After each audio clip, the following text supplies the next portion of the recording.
Hello বন্ধুরা, চলে আসলাম আরও একটা মজাদার চটপটা রেসিপি নিয়ে। সবাই যেটাকে ভাজা হিসেবে খায়, আমি কিন্তু সেটা দিয়ে আজকে ভর্তা বানানো হয়েছে। কাঁকরোলের ভর্তা কেউ আগে কখনো খেয়েছো? খাওনি না? এবার খেয়ে দেখো। কাঁকরোলগুলোকে মাঝখান থেকে কেটে কড়াইয়ের মধ্যে কিন্তু আমি প্রথমে এইভাবে বসিয়ে দিয়েছি। তার মধ্যে কিন্তু দিয়েছি বেশ কয়েকটা রসুনের কোয়া, পরিমাণ মতো কাঁচা লঙ্কা এবং দিয়েছি কিন্তু কিছুটা পেঁয়াজ। আর আমি কিন্তু এই পর্যায়ে গ্যাসটা জ্বালাইনি, গ্যাসটা কিন্তু আমি এর পরে জ্বালাবো। এই যে জল ঢেলে দিলাম, আর এই প্রত্যেকটা জিনিস কিন্তু এবার আমি সেদ্ধ করে নেব খুব ভালোভাবে।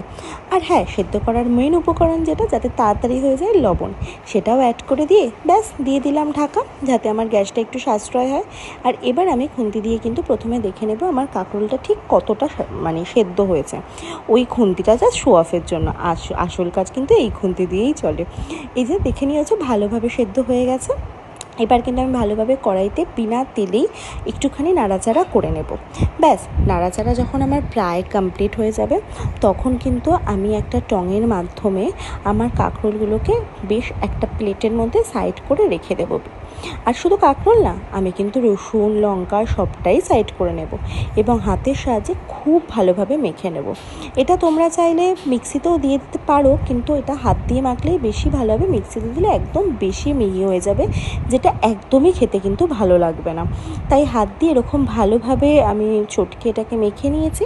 এবং তারপরে কিন্তু ভালোভাবে মেখে নেওয়ার পরে অল্প একটুখানি চিনি অ্যাড করেছি, কারণ একটু মিষ্টিটার জন্য, কারণ ঝালটা তো বেশ ভালোই ছিল। তাই কড়াইতে এবার সর্ষের তেল গরম করে নিয়ে তার মধ্যে দিয়েছি কালো জিরা ফোড়নে, দিয়ে দিয়েছি বেশ কয়েকটা পেঁয়াজ, হালকা একটু ভাজা ভাজা করে নিয়ে তারপরে কিন্তু এবার একটু মশলার যোগ করতে হবে।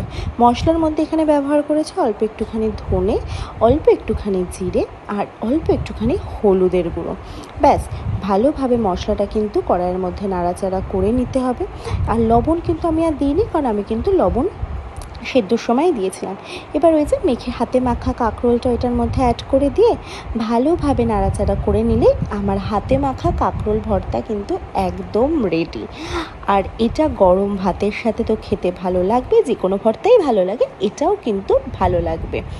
আর আমি কিন্তু এটা পরিবেশন করেছিলাম আমাদের গাছে তৈরি, এই যে গাছে যে আমাদের হয়েছিল, এই লঙ্কাগুলো কিন্তু আমাদের গাছের, জানো তো, আমার শ্বশুরমশাই নিজের হাতে বাগানে এই লঙ্কাগুলো তৈরি করেছিল আর কি।